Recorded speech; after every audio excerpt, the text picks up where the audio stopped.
स्वाति अपने घर की इकलौती बेटी थी। उसे बहुत ही नाजों से पाला गया था। वह घर में सबकी लाडली थी और कुछ ही दिनों में उसके भाई आलोक की शादी होने वाली थी। स्वाति अपनी माँ से कहती है, भैया की शादी के बाद आप सब भाभी से ही प्यार करेंगे, मुझे तो फिर कोई पूछेगा ही नहीं। अरे कैसी बात कर रही है मेरी लाडो, हमारे पूरे खानदान में तू इकलौती बेटी है। तेरा मान और सम्मान हमेशा ऊंचा ही रहेगा, चाहे जो मर्जी करना। और वैसे भी माना कि बहू भी बेटी जैसी होती है, पर जैसी ही होती है, बेटी नहीं होती। हमारी प्यारी बेटी तो तू ही रहेगी बेटा। और तू अपने दिमाग से इस बात को निकाल दे। स्वाति के दिमाग में बस एक ही बात घूमती रहती है कि भैया की शादी के बाद जब भाभी घर आ जाएगी तो उसकी इस घर में कोई इज्जत नहीं रहेगी, सब भाभी को ही पूछेंगे। इसके बाद स्वाति अपने भाई के पास जाती और अपने भाई से कहती है, देख भाई, तू मुझे कितना मानता है। मैं जो भी कहती हूँ तो फटाक से वह हर चीज मेरे सामने रख देता है। तू मेरी कोई ख्वाहिश अधूरी नहीं रखता। हाँ तो करूँगा ना, तू तो मेरी प्यारी बहन है, तो इस घर की राजकुमारी है। पर फिर भी न जाने स्वाति के मन में एक डर रहता है कि जब भी भाभी आएंगी उसका पत्ता काट देंगी। ऐसे ही कुछ दिनों के बाद स्वाति के भाई आलोक की सीधी सादी लड़की आरती के साथ शादी हो जाती है। शादी के 2-3 दिन बाद आरती अपनी सास से कहती है, माँ जी ये लीजिए, आपके लिए मैंने गर्मा गर्म पराठे बना दिए हैं और बाबूजी के लिए मैंने खिचड़ी भी बना दी है। भाभी की बात सुनकर ननद बोली, क्यों भाभी यहाँ माँ और बाबूजी के साथ बैठी मैं नहीं दिख रही हूँ आपको, जो आप सिर्फ माँ बाबूजी को उनकी पसंद का खाना खिला रही हैं। मेरे लिए क्या बनाया आपने? हाँ स्वाति, तुम भी किचन में आ जाओ, बताओ क्या खाना है और साथ में मेरी कुछ हेल्प भी करवा दो। हाँ स्वाति बेटा, जरा भाभी की मदद करवा दे। स्वाति पहले फिर भी अपनी माँ को थोड़ी बहुत मदद करवा दिया करती थी, पर जब से भाभी आई है उसे लगता है कि अब उसे कुछ भी काम करने की कोई ज़रूरत नहीं है। अब घर का सारा काम भाभी करेंगे, जैसे वह घर की नौकरानी हो। माँ की बात सुनकर स्वाति गुस्से से बोली, माँ ये क्या बात हुई? जब भाभी आप दोनों को खाना दे रही हैं तो मेरे लिए उन्होंने क्यों नहीं बनाया और मैं उनकी किचन में क्यों मदद करवाने जाऊं? आप उन्हें बोलिए मुझे भी खाना दे, वह भी मेरी पसंद का। ननद की बात सुनकर आरती बोली, अच्छा स्वाति बताओ क्या खाना है तुम्हें? मुझे मैगी खानी है। आरती को लगा स्वाति की मांग छोटी सी है तो पूरी कर देती हूँ, पर वह आगे की कहानी से बिल्कुल अनजान थी। फिर एक दिन स्वाति अपनी नौकरानी से कहती है, क्या कहा, हम लोगों का घर बड़ा है और ज़्यादा पैसे दें। भाभी के आने के बाद तुम्हारे तेवर कुछ ज़्यादा ही दिख रहे हैं। अरे दीदी जी, मैं तो बस पैसे बढ़ाने को बोल रही हूँ, इसमें क्या हो गया? और वैसे भी आंटी जी हमेशा 1 साल के बाद मेरे पैसे बढ़ा देती हैं। आप इस तरह से क्यों चिल्ला रही हैं मेरे ऊपर? तुम्हारी कुछ ज़्यादा ही जुबान खुल रही है।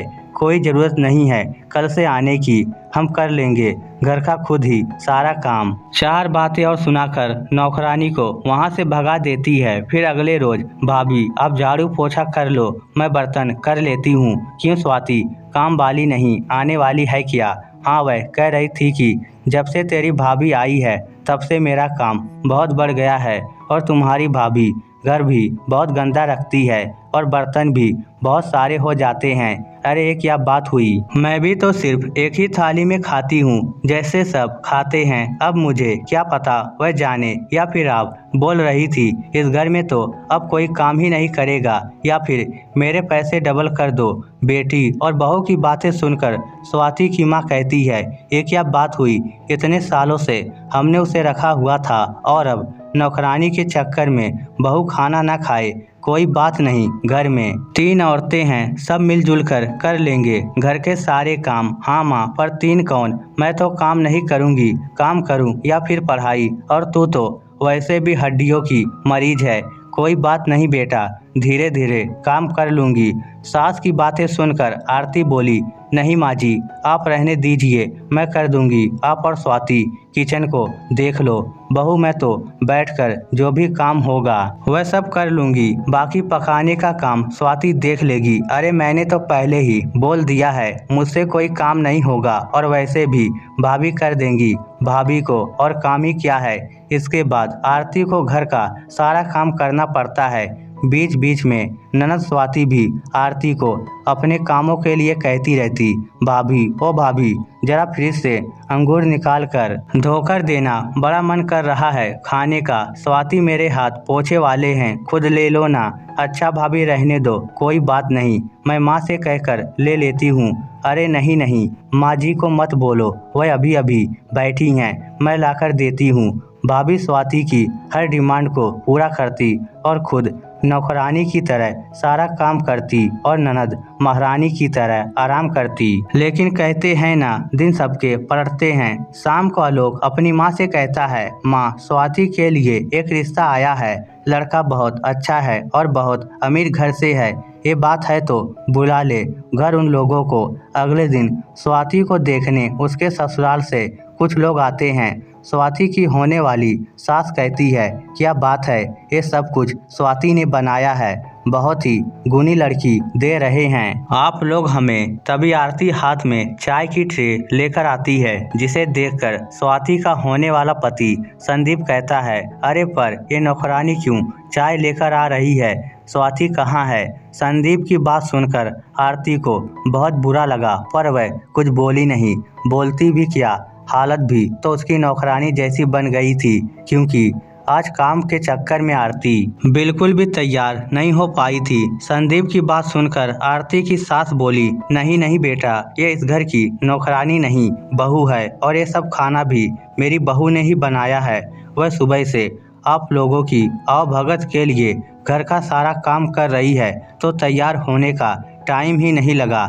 अच्छा ये स्वाति की भाभी है और ये सब इन्होंने बनाया है। सॉरी भाभी, मैंने आपको ये बोला, कोई बात नहीं, आप चाय पीजिए, चाय ठंडी हो रही है। आरती के हाथ का खाना खाकर सब उसकी बहुत तारीफ करते हैं। स्वाति की सास कहती है, थोड़े तो गुण भाभी के स्वाति के अंदर आए होंगे, जरा बुलाइए तो स्वाति को।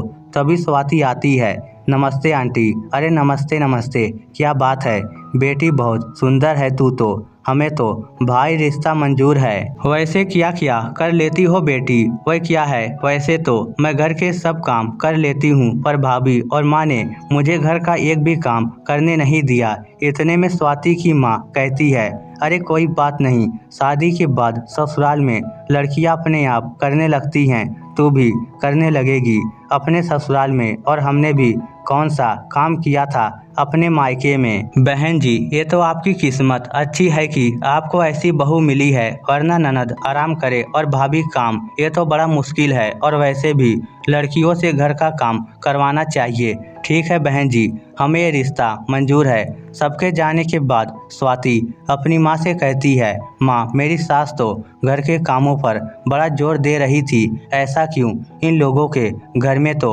नौकर चाकर की कमी नहीं है। अरे अरे, बड़े घर के लोगों का अपना ही हिसाब किताब होता है, नौकरों से भी तो काम करवाना पड़ता है। अब तुझे ही नहीं आएगा तो उनसे क्या करवाएगी। इतना तो मुझे आता ही है कि मैं किसी से अपना काम करवा सकूं। मैं तो यहाँ भी महारानी बनकर रही और अब वहाँ भी। ऐसे ही दिन बीतते गए और कुछ ही दिनों के बाद स्वाति की संदीप के साथ शादी हो गई। शादी के बाद स्वाति अपनी सास से कहती है, अरे माँ जी, वह लोग दिख नहीं रहे। कौन लोग, मेरा परिवार तो 5 लोगों का ही है। वह नौकर चाकर जो घर का काम करेंगे, वह क्या है ना, शादी के बाद घर पूरा फैला हुआ है और चाय भी कमरे में नहीं आई।